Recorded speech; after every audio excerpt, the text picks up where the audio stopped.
let's dive into one of the audience's most loved story. A story that grips you from the start and refuses to let go. It revolves around a truck and was shared by none other than Mr. Andrew, who vividly recounted a truck driver's chilling experience. The story's tension builds with every word, keeping you on edge until its shocking conclusion. Before we begin, I have a suggestion. Dim the lights or turn them off entirely. Let the darkness envelop you. Use your hands to feel the air around you and close your eyes from time to time. Let this be more than a story. Let it be an experience. Brace yourself. This is no ordinary tale. It's a terrifying journey into the unknown, the kind that will haunt your thoughts long after you've finished. When you're done, take a moment, look around, reflect. You'll understand why I asked you to do so. Now, let us begin. I hope this message finds you well. My name is Andrew, and I'm a truck driver by profession.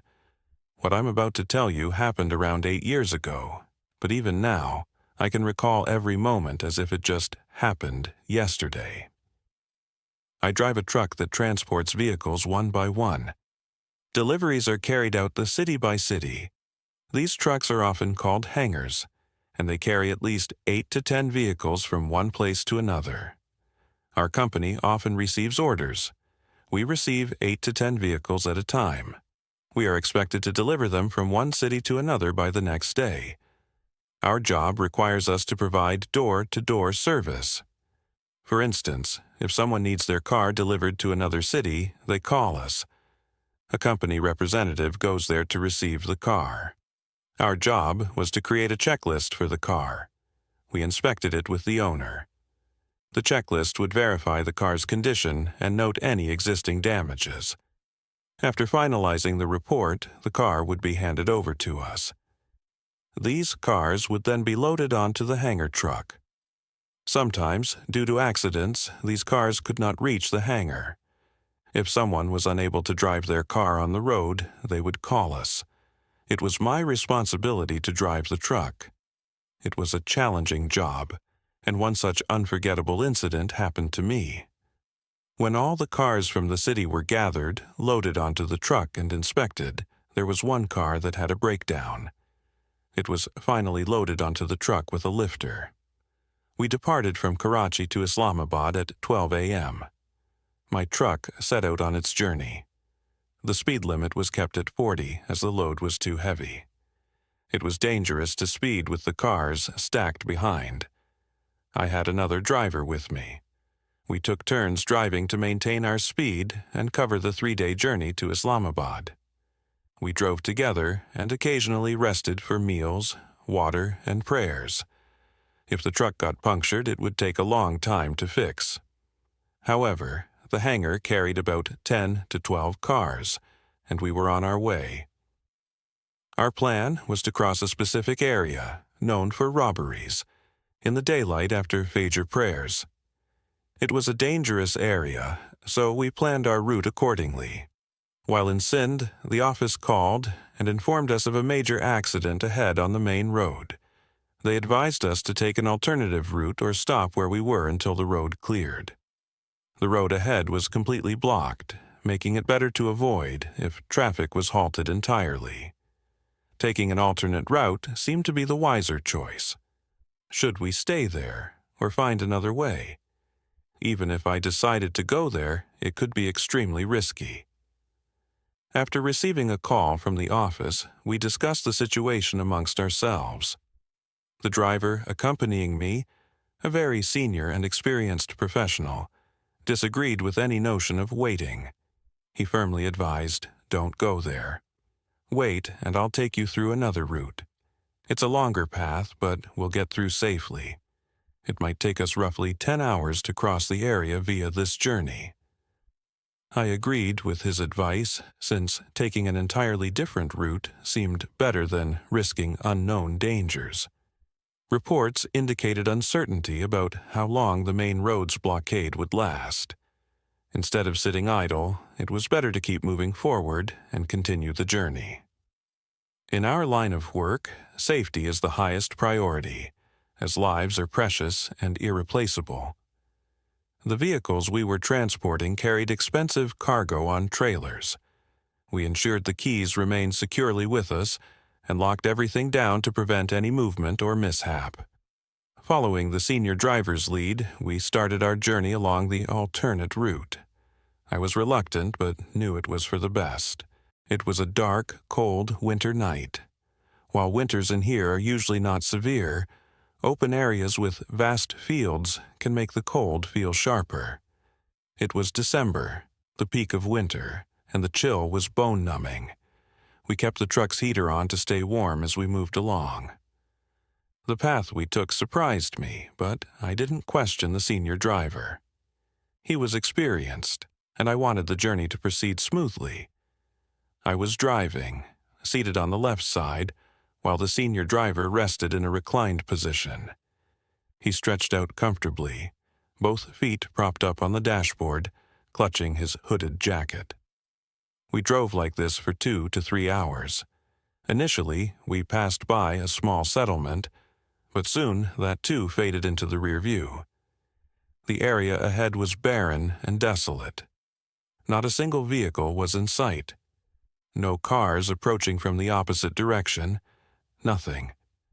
The trees lining the road were ancient and gnarled, casting eerie shadows. It felt like they added to the ominous atmosphere, whispering unseen secrets from both sides of the road. I couldn't help but wonder who would even use such a desolate path and for what purpose. Though I had driven along similar roads many times before, this one gave me an odd sense of unease. However, I continued driving. The senior driver soon dozed off after putting his phone away.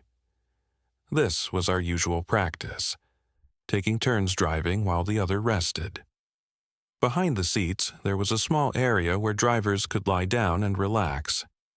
Before resting, he had instructed me, "It will take about 3 to 4 hours to reach the next settlement. If you feel unsure or arrive there, wake me up." Feeling a bit more confident, I kept driving, but as I drove further, I started craving a cigarette. Realizing I had none left, I searched my pockets and was relieved to find 2 or 3 remaining. I decided to save them for later. Earlier, at one of the settlements, I had stopped to buy cigarettes. After purchasing them from a shop, I continued the journey. But something unusual happened. Without realizing it, I took a wrong turn. It was the first left turn, a subtle deviation that was easy to miss. Continuing along this new path, I remained unaware that I was heading off course. As time passed, the scenery began to change. The lush greenery disappeared, replaced by rocky terrain. There were no trees or signs of life. I wasn't sure if I had crossed into Balochistan or ventured somewhere entirely unfamiliar. After driving for about half an hour more, I entered an area that felt completely otherworldly. It was barren, devoid of vegetation, and hauntingly silent. Not a single soul seemed to exist in this desolation. It felt as though I had wandered into a realm entirely cut off from civilization. I started questioning myself. Had I taken the wrong path? Was I lost? Yet, part of me thought I might still be on the right track. I hadn't yet come across the settlement we were expecting. Deciding not to disturb the senior driver, I chose to press forward. The road seemed endless, stretching on into an infinite horizon. An unsettling feeling crept over me as I drove deeper into the isolation. The eerie silence was only broken by the hum of the truck engine, amplifying my growing unease. This was unlike anything I had experienced before. Both sides of the road were engulfed in darkness. Looking into the rearview mirror, I could only see my truck's tail lights, 2 faint red lights glowing far behind. Even when I glanced at the side mirrors, all I could make out was the same red glow from the rear. Beyond that, there was nothing but complete darkness stretching endlessly. I was driving the 40-ton truck cautiously yet steadily, trying to maintain focus. Suddenly, I felt an inexplicable sensation, as if someone was panting heavily nearby. Out of nowhere, I saw a white shadow dart from one side of the road to the other. It was fleeting, almost unreal. For a moment, it seemed as though it might have been a woman, her silhouette blending with the eerie surroundings. Now, I ask myself this question: was what I saw real, or was it just my imagination? I was very scared, but still, I tried to convince myself about that particular place.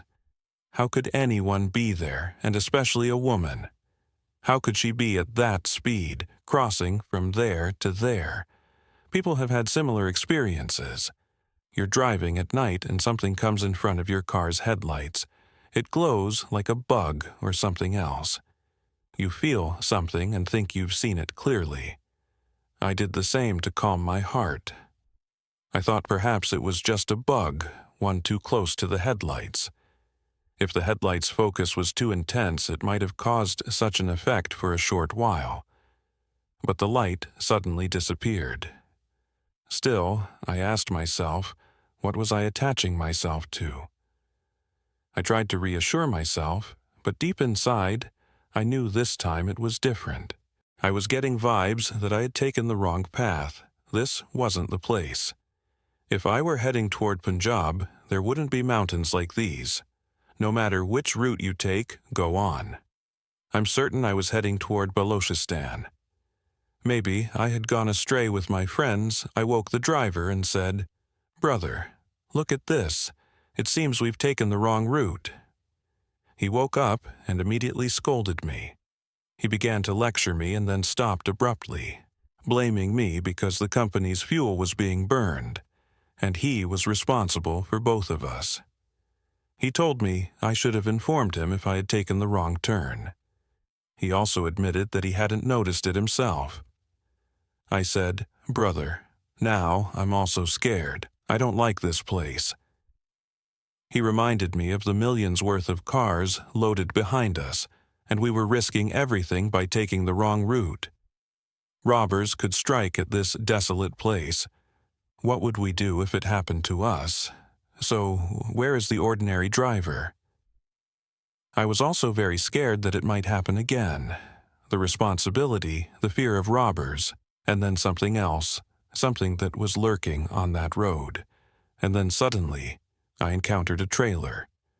The problem was that our phones had no signal.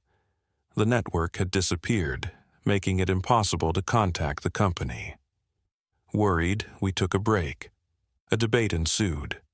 My companion suggested we might find someone nearby. Maybe there was an alternative route or a populated area.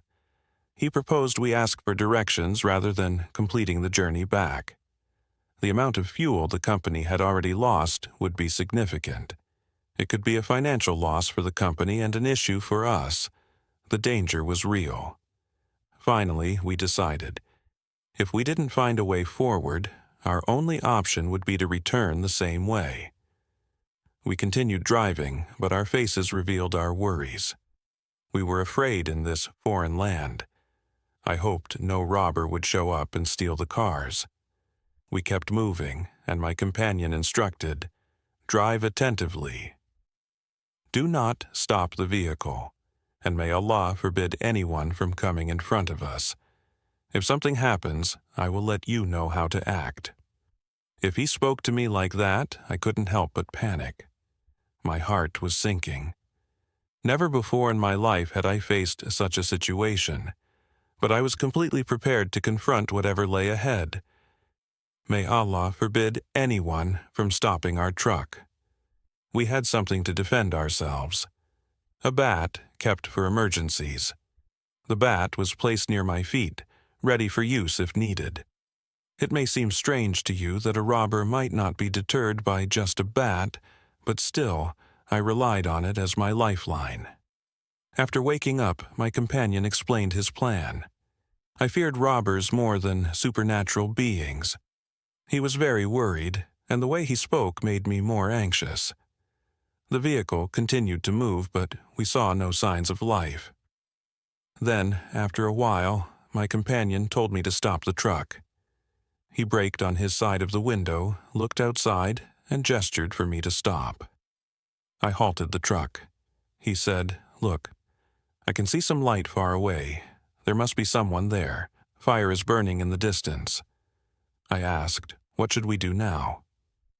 "Should we go there on foot?" He replied, "Are you crazy? This is a rough area. It's better to leave the road and move the vehicle to the side. Let's go there and ask someone for directions. If there's no way forward, we'll return." I told him, "Listen to me. This place doesn't feel right. It feels like something passed in front of the truck earlier." He brushed it off, saying, "Don't worry. Let's go there and check." Still scared, I told him, "You go ahead, but hurry back." He agreed, saying, "I'll close the door and come back quickly." He got out and walked toward the fire in the distance. After a while, he disappeared into the darkness. Now, my truck stood completely alone in the dark. I turned off the headlights and cabin lights, immersing myself in the darkness. The atmosphere outside was terrifying. Something I cannot describe. It felt like someone would suddenly appear before me. I kept glancing through the windshield but saw nothing. Sometimes I looked into the left mirror, then the right. Occasionally, I stared into the air outside. I came up with a solution. Pakistani trucks often have curtains, hung around like in homes. I pulled the curtains in front of the windshield and windows. It felt like the truck cabin was a closed room. Sitting in complete silence, I could hear a pin drop. It was freezing cold. I reclined my seat and tried using my phone to pass the time, but even the phone's faint noise startled me. I stopped using it because I was extremely scared. At that moment, the real horror began. Suddenly, I heard footsteps outside the truck. Someone was circling it. The steps grew louder, as if someone wanted me to know they were there. I started praying silently, reciting verses to calm myself. Then, I heard the sound of children playing and laughing near the truck. And then, a woman's voice called out in a chilling tone. It was as if she was commanding the children to leave. Suddenly, everything went silent again. They took out the keys and turned off the security alarms of the cars one by one. I was terrified and had no choice but to sit patiently and observe everything. To ensure my safety, I locked the truck and kept both doors shut. Then, I started to feel as if someone was pacing outside. I plugged my ears while sitting inside the cabin. My ears were tuned to the faintest sound, and in the silence it felt like someone was approaching the cabin, sliding their feet across the ground. Whoever it was outside, it seemed they were intently listening. Fear crept over me. I thought to myself, is this a human, a robber, or something else? I looked out through my side mirrors but didn't see anything within my control. The steps seemed to be circling around the truck, and their sound became more pronounced. It felt as if someone was leaning very close, trying to sense whether there was anyone inside the truck. I held my breath and lay on my seat, avoiding making any noise. My ears stayed sharp, confirming that someone was indeed outside. However, the curtains we had drawn for privacy were somewhat thin, so I couldn't see who or what was outside. There was faint moonlight outside, but the truck cabin was completely dark. From outside, it was impossible for anyone to see in, though I could sense a faint shadow standing near the cabin. It was unclear whether it was a human or something else. Whatever it was, it just stood there. It wasn't doing anything. It seemed to be observing, possibly finishing whatever it had come to do. The steps circled the truck again. Suddenly, I heard a second set of footsteps approaching, joining the first. Now, two entities were standing close to my truck. They seemed to be talking to each other in a strange language, one I couldn't comprehend. The voices were eerie and chilling, their tone unnervingly loud. At this point, you might be comfortably lying in bed, listening to this story, but in that moment, as it unfolded, it was terrifying. Adnan, this may sound strange, but I was so scared I wet myself. The fear of the unseen, of the unknown creatures I had only read about, consumed me. Their existence, mentioned in the Quran, felt very real at that moment. They continued pacing around the truck. Occasionally, I could feel the truck shake, as if they were nudging it like a toy. The movement was slight but noticeable. Despite this, I didn't want to scream or panic. I focused on controlling my fear. I began reciting protective verses from the Quran, seeking solace in Allah. My thoughts also turned to my companion, who was still outside the truck. I didn't know where he had gone or what fate had befallen him on that desolate road. I prayed for his safety, asking Allah to bring him back unharmed. My plea was for both of us to leave this place without harm and never return. The presence around the truck grew restless. It felt as if small children were playing inside the truck. The sounds of laughter and running echoed within the confined space. Then a woman's voice emerged from the distance, calling out in a haunting tone. Her voice carried an air of authority, as if commanding the others to follow her. Her words weren't entirely clear, but it sounded as if she was reprimanding them, asking, "What are you doing here? Why have you brought children here? Let's go back home." The presence outside began to retreat, and I could hear them moving away. I cautiously lifted the curtain to take a peek outside. The surroundings were dark and barren, but the sense of movement had faded. The atmosphere was still unnerving, but I felt a bit of relief. After what felt like an eternity, I heard a knock on the truck door. Gathering my courage, I pulled back the curtain. It was my companion, standing outside. I quickly opened the door, and he climbed in, visibly shaken. "What happened?" I asked. "Did you find anyone?" He described seeing a strange fire burning near a hut-like structure. Inside, it seemed fully furnished, but there wasn't a single human in sight. He called out several times but got no response. Eventually, he felt a growing sense of unease, as if something was about to happen. Deciding it was best to leave, he returned to the truck. I was so disturbed by everything that I couldn't even explain what I had experienced. My hands and feet were trembling. Seeing my state, he said, "You're scared, aren't you?" I nodded. He offered to drive, but I refused, knowing I needed to gather myself.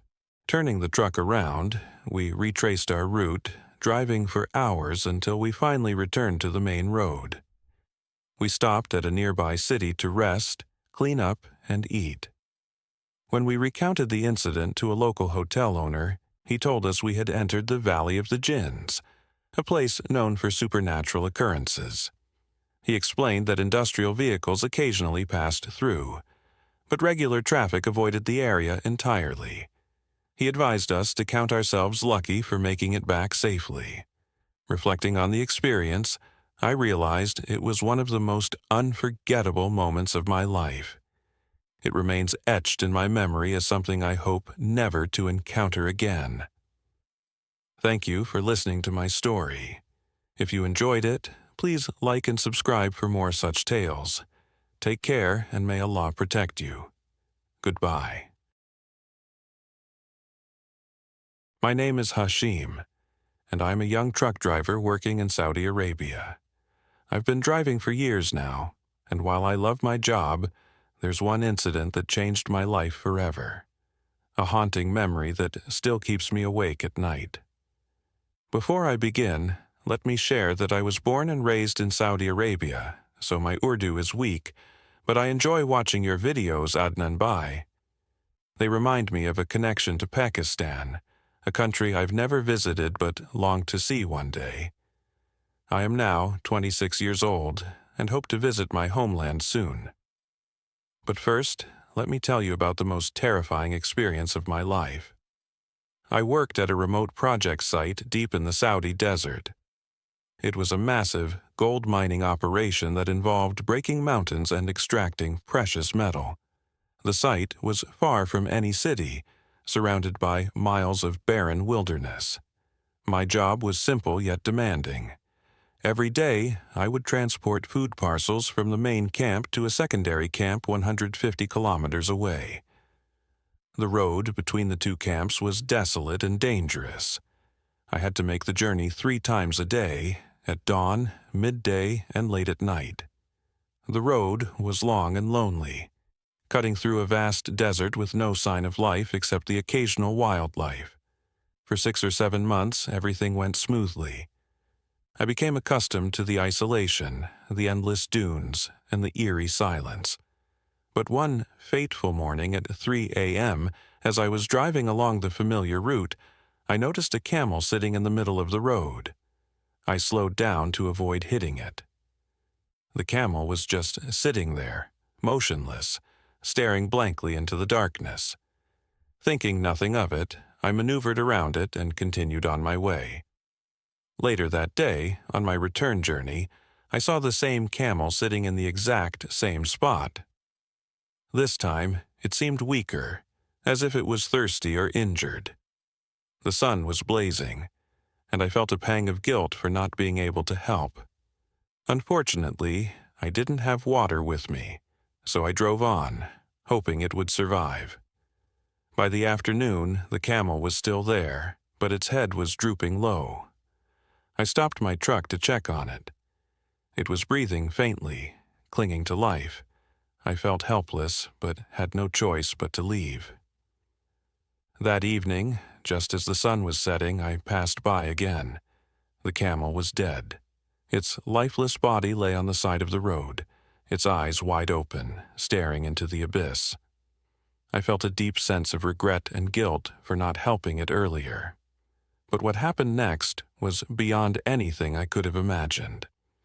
A week passed, and every time I traveled that road, I saw the camel's decaying body. Insects had begun to eat away at its flesh. The sight haunted me. I couldn't shake the feeling that I had somehow failed it. One night, as I was driving back from the secondary camp at around 11 p.m., something horrifying happened. I was speeding along the deserted road at over 120 kilometers per hour when, out of nowhere, a herd of camels appeared in front of my truck. The sudden appearance was unnatural, almost as if they had materialized from the darkness. I slammed the brakes, but at that speed there was no way to avoid a collision. My heart raced as I veered off the road, crashing into the desert. The truck skidded to a halt, and one of the tires burst. Shaken but alive, I stepped out of the truck and fell to my knees, thanking Allah for saving me. If I had hit the camels, they would have died, and so would I. The night was pitch black, with no moonlight and no network on my phone. I had no choice but to wait until sunrise to change the tire. As I sat in the truck, trying to calm my nerves, I suddenly felt an overwhelming presence. The air grew heavy, and it felt like someone, or something, was watching me. When the sun rose, I quickly changed the tire and drove back to camp. But that night, the nightmares began. In my dream, the camel appeared before me, its eyes burning with anger. It spoke in a voice that chilled me to the core. "You killed my children. I will not spare you. I will finish you." I woke up in a cold sweat, my heart pounding. The dreams continued night after night, each one more vivid and terrifying than the last. The camel would grab me by my hair, drag me through the desert, and repeat the same words, "You killed my children. I will kill you." One morning, I woke up to find strands of my hair scattered across my pillow. It felt as though the camel's curse was seeping into my reality. I confided in my roommate, an imam at the local mosque. He assured me that it was nothing more than a bad dream and advised me to recite Ayatul Kursi before sleeping. But the nightmares didn't stop. The camel's voice haunted me every time I closed my eyes. The final encounter was the most terrifying of all. One night, as I was driving back from a delivery, I blacked out. When I regained consciousness, I found myself in the middle of the jungle, far from the road. The truck's tires were flat, and the doors were locked from the inside. I had no memory of how I got there. As I stepped out to inspect the damage, an invisible force grabbed me by the neck. It felt as though a massive stone was pressing down on my chest, crushing the air out of me. My vision blurred, and my ears rang with the camel's voice. "You killed my children. Now you will die." I tried to recite Quranic verses, but my mouth wouldn't move. My body felt paralyzed, and my mind teetered on the edge of madness. Then, everything went black. I woke up hours later, lying on the ground next to the truck. The sun was rising, and the jungle was eerily silent.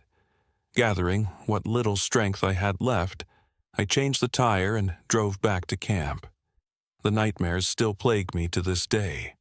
The camel appears in my dreams, laughing menacingly and vowing revenge. My father has tried to help me find another job, but my contract binds me to this place.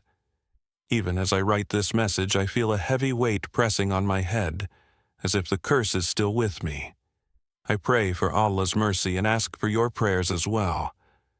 May no one ever have to endure what I went through. My name is Mubarak, and I hail from Hyderabad. I'm a devoted fan of your stories. They've become my refuge and an essential part of my daily life. I can't sleep without listening to them, and more often than not, I find myself drifting off to the eerie echoes of your haunting tales. But tonight, I want to share a chilling experience that happened to my father just a month ago. Even now, recalling the details sends shivers down my spine. My father has been a truck driver for as long as I can remember. His job involves delivering vehicles and goods across various cities, often requiring him to travel at night. Over the years, he has shared many stories from his journeys, but none compare to what I'm about to tell you. It started on an ordinary evening. My father received a call from his boss instructing him to transport a shipment of cars from Karachi to another city, a journey that would take him through treacherous, mountainous terrain. Night travel was nothing new for my father. Confident in his experience, he agreed, as he always did. After preparing for the journey and filling up on diesel, he set out just before midnight, whispering a prayer and taking Allah's name for protection. The initial part of the trip was uneventful. He listened to soft music to keep himself alert, and the deserted highway stretched endlessly under the dim glow of his truck's headlights. As he approached Sukur, the landscape began to shift. The bustling roads gave way to eerie silence as he entered the mountainous region. The darkness seemed thicker here, and the air carried an unusual chill. Then, the first strange occurrence happened. The music on his truck's radio suddenly stopped. He glanced at the controls, thinking it was an electrical issue, and switched it back on. Moments later, it stopped again. Uneasy but dismissive, he shrugged it off and continued driving. At around 1 a.m., something caught his eye. Standing on the side of the road was a figure. A woman dressed in a black cloak, her face completely covered. She stood motionless, illuminated only by the faint glow of his truck's headlights. My father hesitated but decided to stop. He rolled down the window and called out, "Who are you? What are you doing here in the middle of nowhere at this hour?" The woman's voice was soft, almost pleading. "Brother, please, help me. I need to get to my village. It's nearby. I've been stranded here for hours." Feeling a pang of sympathy, my father agreed to give her a ride. She climbed into the back seat of the truck, her silence unsettling but her desperation convincing. For the first hour, the journey was quiet. My father tried making small talk, asking about her village and how she ended up on the road, but she didn't respond. The silence grew heavier with each passing mile. Finally, he glanced at the rearview mirror to check on her, and his blood ran cold. The seat was empty. Panic gripped him as he slammed the brakes, bringing the truck to a screeching halt. His heart pounded as he looked back, but there was no one there. The woman had vanished. Gathering his courage, he restarted the truck and continued the journey, convinced it was just his imagination. But deep down, he knew something was wrong. About 10 minutes later, he saw her again. She was standing in the middle of the road, her figure even more unnerving this time. She seemed taller, unnaturally tall, her face still hidden under the black veil. My father didn't stop this time. He pressed the accelerator, his eyes fixed straight ahead. But as he drove past her, something heavy landed on the roof of the truck with a deafening thud. The entire vehicle shook violently. Terrified, he pulled over to inspect the truck. Stepping into the cold night, he shone his flashlight on the roof, but there was nothing there. The emptiness of the surroundings pressed down on him, and the eerie silence felt suffocating. He climbed back into the truck and started driving again, his hands trembling on the wheel. 20 minutes later, the nightmare escalated. 2 small figures appeared on the side of the road. At first, they looked like children, but as the truck's headlights illuminated them, my father's breath caught in his throat. Their faces were grotesque, distorted, almost animal-like, with long ears and features resembling monkeys. They stared directly at him, their expressions filled with rage. As fear overwhelmed him, he began reciting Ayatul Kursi aloud, his voice trembling. He sped past the figures, refusing to look back. But even as he drove, he could feel an oppressive presence surrounding him. Moments later, the truck jerked violently and came to a halt. One of the tires had burst, forcing him to stop. He stepped out cautiously, every shadow seeming to move in the corner of his eye. As he worked to change the tire, he felt something cold brush against his neck. It felt like a hand. Spinning around, he saw nothing but darkness. Yet the sensation lingered, and he couldn't shake the feeling that he was being watched. He hurriedly finished changing the tire and got back into the truck, whispering prayers under his breath. By the time he reached his destination, dawn was breaking. Exhausted and shaken, he delivered the shipment and returned home. But the terror didn't end there. That night, the woman appeared in his dream. She stood at the foot of his bed, her veil lifted to reveal a face so horrifying it defied description. Her voice echoed in his mind, filled with anger. "You helped me too late. You let me die. Now I will haunt you forever." My father woke up screaming, drenched in sweat. For weeks, he was plagued by the same dream, her voice taunting him, her face burned into his memory. When he finally shared the story with my grandfather, the elder's face turned grave. "You crossed paths with something not of this world," he said, "a wandering soul, or perhaps a jinn."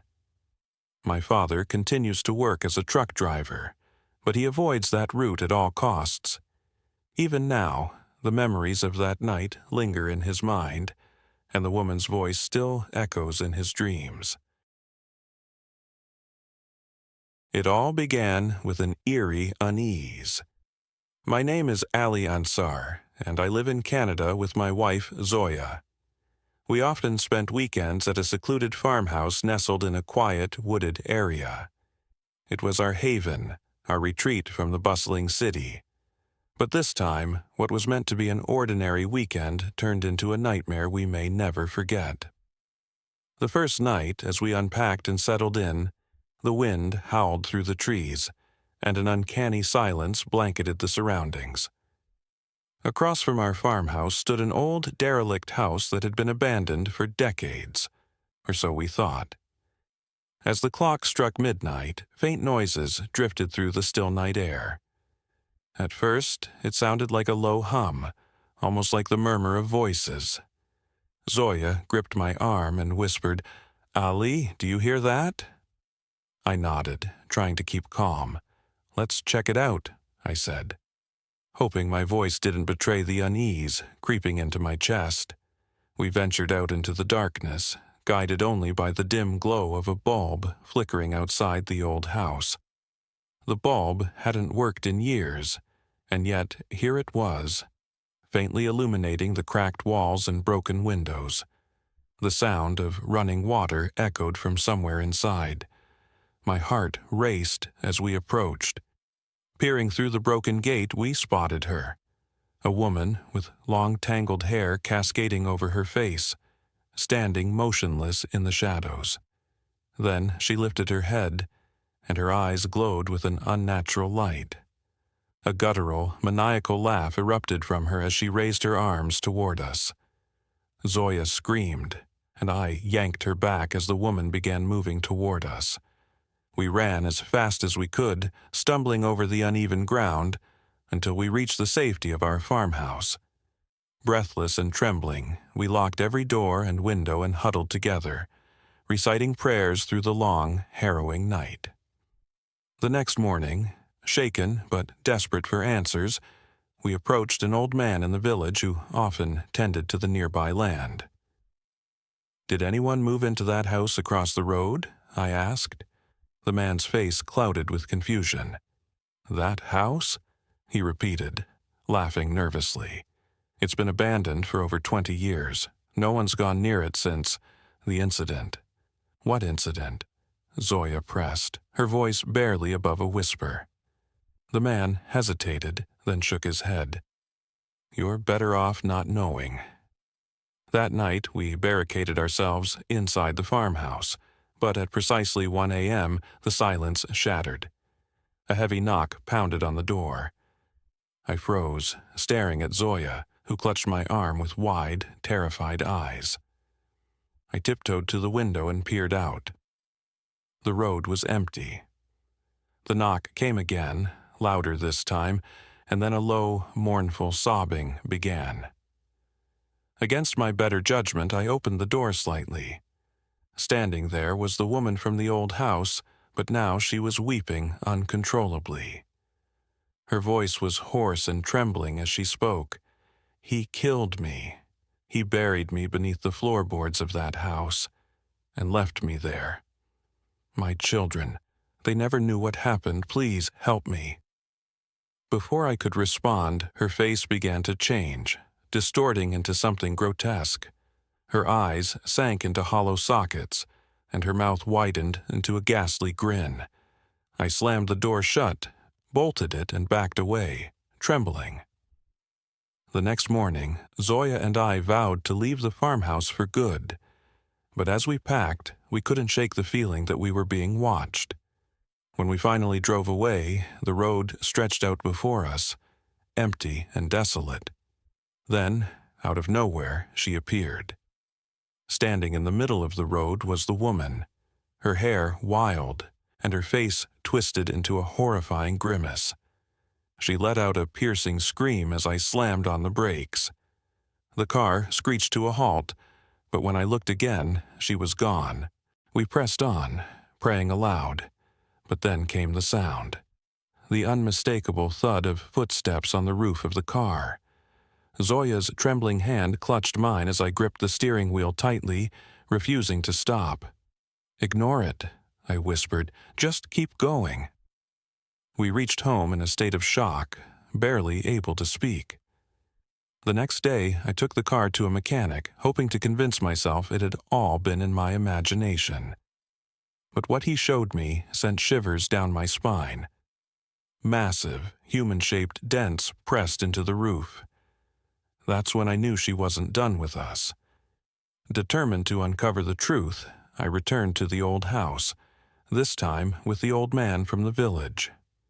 With his help, we pried open the rotting floorboards in the basement. What we found beneath them will haunt me forever. Skeletal remains, bound and broken, still draped in tattered clothing. The police arrived soon after. and their investigation revealed the horrifying truth. The woman had been brutally murdered by her husband, who had buried her in the basement to hide his crime. Her children had grown up believing she had abandoned them, never knowing the fate she had suffered. Even now, as I write this, I can feel her presence lingering. The farmhouse was sold, the car abandoned, but the memories remain. Some nights, I still hear her laughter echoing in the darkness, and I wonder if she's finally found peace, or if her vengeful spirit will haunt me forever. It's Miriam, and I belong to Karachi.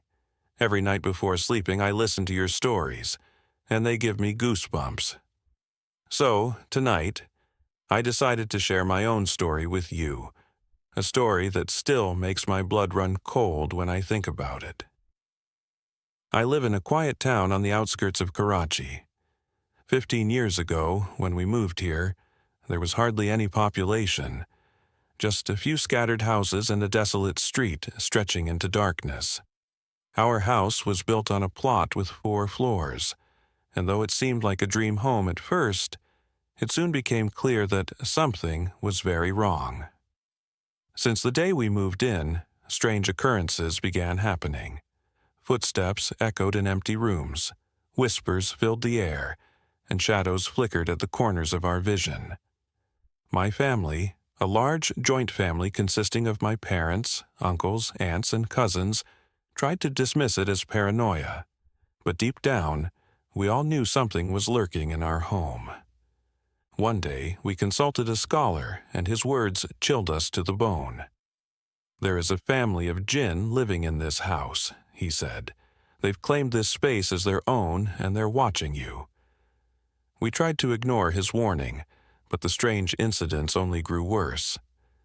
Shadows moved along the walls, and voices called out to us in the dead of night. But what happened one evening remains etched in my memory forever. We were all gathered in a room on the ground floor, which had a door connecting to the street outside. My aunt's young daughter, Shiza, had gone out with her parents earlier that day, so we were surprised when she suddenly appeared in the room. She stood in front of the mirror, combing her hair in long, deliberate strokes. "Shiza, is that you? When did you come back?" my aunt asked, but Shiza didn't reply. She kept combing her hair, her movements mechanical, almost unnatural. Then she stopped, turned around slowly and stared at us. Her eyes were blank, devoid of life, and she stood there silently for what felt like an eternity before walking out of the room. When my aunt went to check, she found no one in the hallway, but 2 hours later the real Shiza returned home with her parents. My aunt's face turned pale when she saw them. "You were just here, combing your hair in front of the mirror," she exclaimed. Shiza's father shook his head. "That's impossible. She's been with us the entire time." It wasn't the first time something like this had happened. My mother once saw my father enter their room, but when she followed him, the room was empty. Moments later, my father came upstairs holding bread he had fetched from the store. Incidents like these became so common that they no longer surprised us. But one night, I experienced something I will never forget. I was 10 years old and it was winter. I woke up around 3 a.m. to see a faint light from the clock in my room. Beneath it was the television, and in front of the TV stood a girl. She was wearing a white dress, her long black hair cascading over her shoulders, and she was staring at the door. I thought it was my younger sister. "Honey, is that you? What are you doing there?"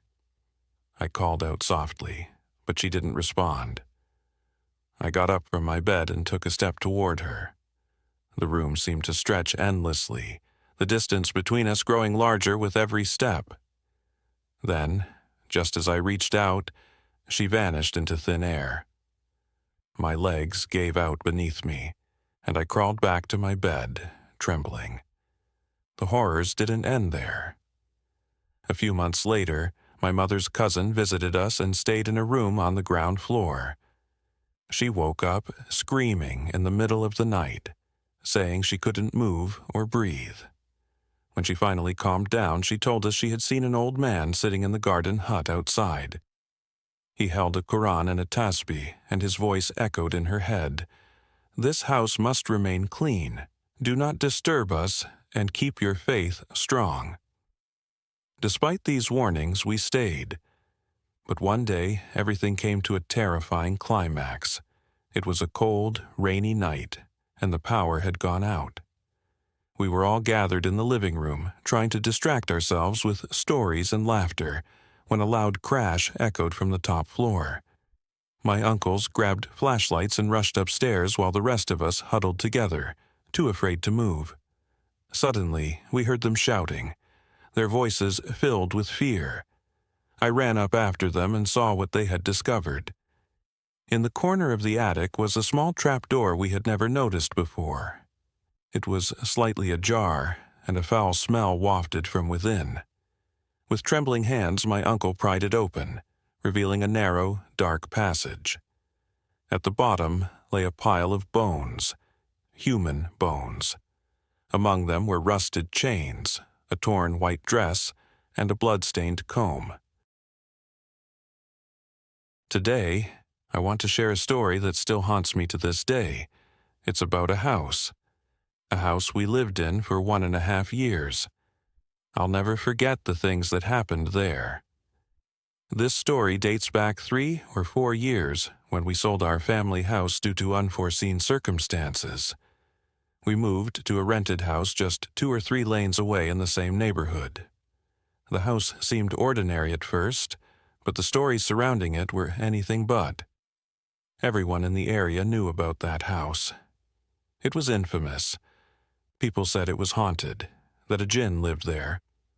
Some claimed they heard eerie voices, while others swore they had seen strange figures lurking in its shadowy corners. My family was skeptical but unfazed. I, too, believed in the supernatural, but had never experienced anything that truly scared me. So, when we started moving our belongings to the new house, I didn't think much about the rumors. We decided to move the bigger furniture first, leaving some essential items in our old house. Since I was engaged at the time, I used this opportunity to sleep alone in the new house at night. It gave me the perfect excuse to talk to my fiancée late into the night without anyone overhearing. The house had a window that overlooked the street, and across from it stood an abandoned house. This house had been left untouched for over 20 years and was in ruins. There was something eerie about it, a strange pull that made it impossible to look away. The way the broken windows seemed to watch you was unnerving. I often sat by that window, phone in hand, chatting away while staring into the darkness. Despite the creepy atmosphere, I felt brave, strong-hearted enough to dismiss any fears. But even then, there was an unshakable sense that something wasn't right. One evening, I convinced 2 of my friends to stay the night with me in the house. They weren't from the neighborhood but had heard enough about the house's reputation to be hesitant. I assured them it was all nonsense, and eventually they agreed. We planned to spend the night chatting, playing Ludo, and joking around. At first, everything was normal. The house was silent except for our laughter, but as the clock struck 4 a.m., one of my friends nudged me awake. "Imran, wake up," he whispered urgently. "What is it?" I asked groggily. "There's someone outside," he said, pointing toward the window. I turned to look, and my heart sank. Through the faint glow of the streetlight, I saw a figure walking back and forth near the gate. It wasn't just a shadow. Someone was definitely there. We froze, watching as the figure moved closer to the gate, then retreated, only to return again. Suddenly, it stopped and looked directly at the window. "There's someone watching us," my friend said, his voice trembling. The figure vanished into the darkness. Seconds later, we heard footsteps outside the room, moving slowly but deliberately. My other friend panicked and said, "Imran, the door! It's moving!" I turned to see the door creaking open on its own. I sprang to my feet, shouting, "Get up! Put on your slippers! We need to leave now!" My friends scrambled to their feet, terrified. We ran out of the house as the first light of dawn began to appear. That night left us shaken to the core. After that, I refused to sleep alone in the house. It wasn't until my family fully shifted that I began staying there regularly. Even then, strange things continued to happen, small but unsettling. Food would disappear from the fridge. Objects would move from their places. Once, my younger sister left her doll on my computer desk. That night, I woke up to find the doll staring directly at me. I was sure I had turned it away before going to bed, but now its eyes seemed alive, its face filled with malice. I turned the doll around again, this time placing it face down. Minutes later, I woke up with a start.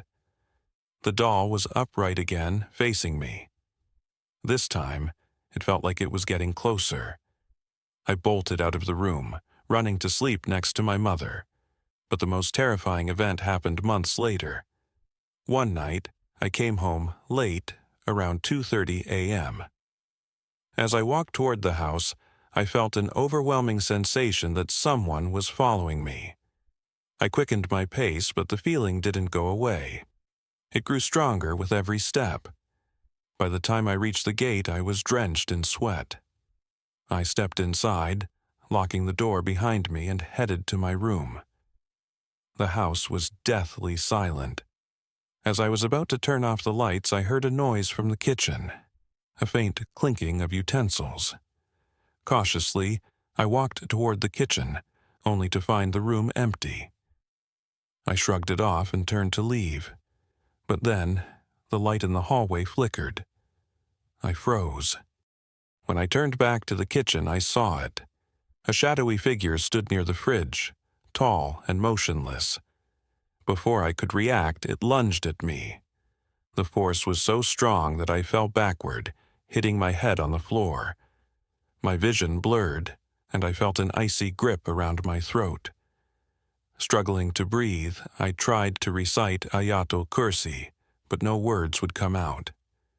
My chest felt heavy, as if a boulder was crushing me. Just as I thought I would lose consciousness, the grip loosened. The shadow vanished, leaving me gasping for air on the cold kitchen floor. The aftermath, that was the final straw. I told my family everything, and we decided to leave the house. We stayed there for 1.5 years, but I can't count the number of sleepless nights I endured. Even now, when I think about that house, I get chills. I often wonder, was it the house that was cursed? Or did the abandoned house across the street hold the real secret? Adnan Bhai, this was my story. Thank you for sharing it with your listeners. May Allah protect us all from the unseen.